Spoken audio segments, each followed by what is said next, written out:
My body began to tremble, jolting violently, and then, in a moment I'll never forget, my soul left my body. The sensation was indescribable, briefly marked by pain during the initial shaking and popping, but as soon as my soul separated, the pain disappeared entirely. The chaos of the hospital room, the noise, the urgency, vanished in an instant. I found myself in a silent, dark void that was filled with an overwhelming sense of peace, love, and joy. My name is Ethan Caldwell, and I had a profound near-death experience. I served as a military police officer in the U.S. Army, where exposure to toxic chemicals ultimately led to severe autoimmune diseases. One of these diseases targeted my heart, deteriorating it from the inside. Eventually, I needed a heart transplant, but before that could happen, my condition spiraled into a life-threatening emergency. The disease caused relentless arrhythmias, and on March 12, 2019, I went into cardiac arrest. I had spent hours in the ER as doctors worked to stabilize me before transferring me to the ICU. They were preparing to intubate me when another catastrophic arrhythmia struck. The crash team was called in, the room filled with controlled chaos as the staff fought to keep me alive. I was strapped to the bed, unable to move, and all I could see was a crucifix on the wall at the foot of my bed. It drew my focus entirely. Though fear and guilt over my past mistakes clouded my mind, I managed to pray. As I did, a wave of calm washed over me. I knew my time had come, and I felt ready. The fear of dying was replaced by acceptance and peace. As my body succumbed, I felt the trembling and popping again. Then, my soul detached, and in that instant, the pain and turmoil disappeared. I was no longer in the hospital room. Instead, I stood in a vast, dark void. The silence and stillness of it were overwhelming, yet it was infused with a profound sense of love and serenity. It felt like the void was calling to me, but I knew instinctively that the peace I was feeling didn't come from there. As I stood in this vast darkness, I wondered if this was the end. But my thoughts were unlike anything I had ever experienced. Layered, deep, and full of clarity.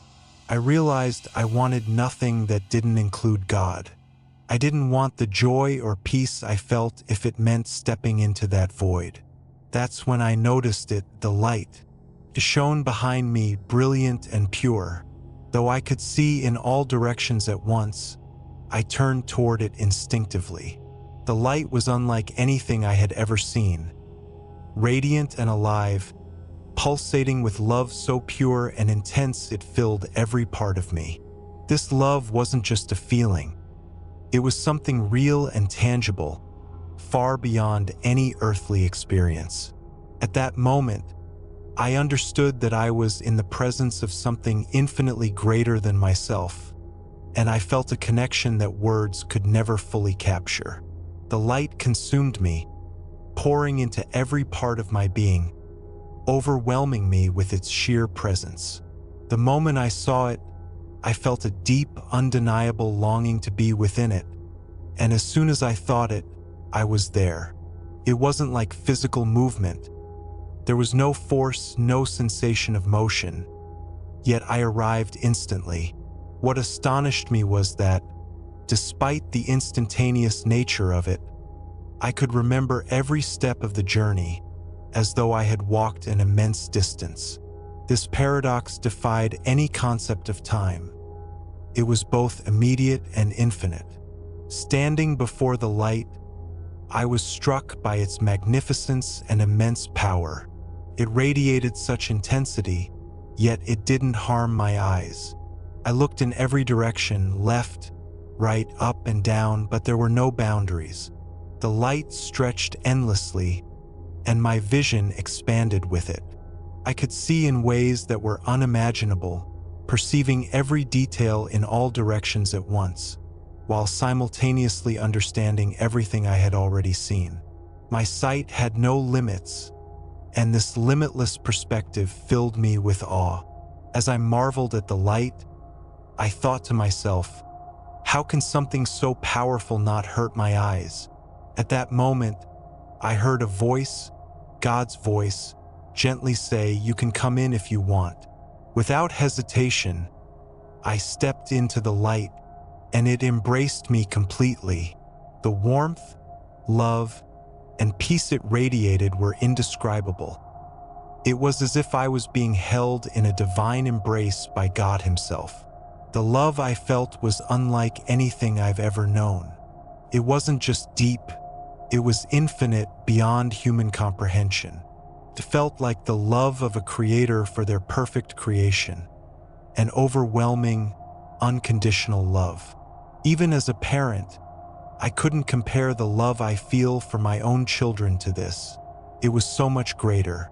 I felt like a small straw, immersed in an endless, infinite cup of love. No matter how much I took in, the straw remained full, constantly replenished. The love was new and fresh every moment, an eternal flow that could never run out. In that moment, I realized that this love was the very essence of eternity. To drink in this love forever would never grow dull or tiresome. It was a constant, vibrant joy. The experience was so profound that I knew I would endure any hardship, even an eternity in the darkest, most unpleasant places, just to feel this love again. It was that extraordinary. As I absorbed this love, I felt a longing arise in me, a desire to see Jesus. The instant I had the thought, the light opened up, revealing an enormous, magnificent room. It was vast, far larger than the endless void I had seen before, yet perfectly defined. The room was filled with countless beings, glowing with radiant light. Their beauty was awe-inspiring, their presence serene, and their light was similar to God's, though not as overwhelming. It was clear there was an order among them. Among the endless sea of beings, one stood out above the rest. This being radiated a light so brilliant, so perfect, that it surpassed all others. I couldn't see his face yet, but there was no doubt in my soul. This was Jesus. My entire being was drawn to him, as though every part of me recognized him as the origin of my existence. The love emanating from him was personal, complete, and all-encompassing. It was clear that I belonged to him and he to me. As I gazed at him, I felt a profound connection and said, "Jesus, I want to see your face." Instantly, his face began to take shape before me. What happened next was truly extraordinary, especially considering my background as a psychotherapist with a deep interest in consciousness and the workings of the mind. In this state, my mental capacity seemed boundless, yet as I watched his face form, it was like an ever-changing animation. Each detail appeared vividly, but it wouldn't stay, like flipping through the pages of an animated book. His face was clear to me in the moment, but I couldn't retain it in my memory. I don't know why I couldn't hold onto the image of his face. Maybe it was a way of protecting me, or perhaps it wasn't meant for me to carry back. Even so, I saw it, and it radiated love. Through his smile, his eyes, and every feature. His love was so deep and unconditional that it surrounded me, even as we began reviewing my life. During the life review, I came face to face with my choices and actions. What struck me most was that the sins I had justified, especially those that hurt others, were the ones that caused him the most pain. It wasn't the mistakes I had repented for, but the ones I had excused or rationalized that grieved him deeply. Despite this, his love never faltered. He guided me through the process with compassion and understanding, teaching me invaluable lessons along the way. Time in this realm was entirely different from anything I had known. It wasn't linear, like a series of events unfolding step by step. Instead, it felt like everything, every moment, every experience existed all at once. There was no past or future, only an eternal present where all things coexisted. It's difficult to explain, but I hope this gives a glimpse into the experience. While I was there, Jesus taught me 3 important lessons. The first was about prayer, not just the act of saying prayers, but living a life of prayer. It wasn't enough to recite my daily rosary, though I cherished that practice. Jesus showed me that prayer is also found in our actions, in small acts of kindness, and in our intentions. Smiling at someone, offering help, or simply living with a heart aligned toward God. All of these are forms of prayer. By dedicating every action to Him, life itself becomes a prayer. The second lesson was about suffering. Jesus didn't tell me to seek suffering, but to embrace it with joy when it comes. He reminded me of His own suffering on the cross, which He endured out of love for us. Life is hard, and pain is often part of it, but how we respond to that pain matters. Jesus showed me that accepting suffering with grace, rather than bitterness, reflects love and strength.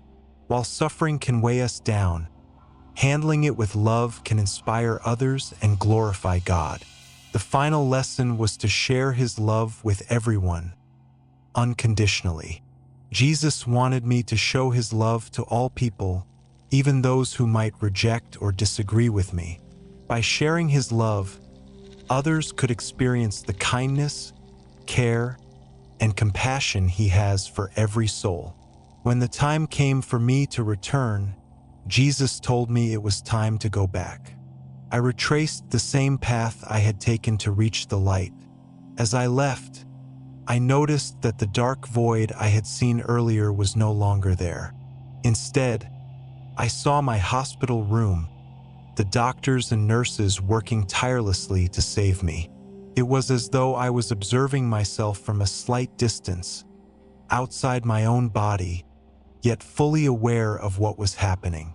I saw the medical team using the Lucas machine for CPR, oxygen tubes in place, and heard their concern about the lack of brain and heart activity for over 10 minutes. They worried I would have significant cognitive impairments if I revived at all. Then suddenly I re-entered my body. Everything snapped back into place, and I was alive again. The doctors called it a spontaneous revival. The first thing I did was lift myself as much as I could, despite being restrained, and with the breath I had, I asked, "Did I just die?" It felt surreal to say, especially since I had never believed in near-death experiences before. But I knew with absolute certainty that I had died, experienced something beyond comprehension, and returned to tell the story.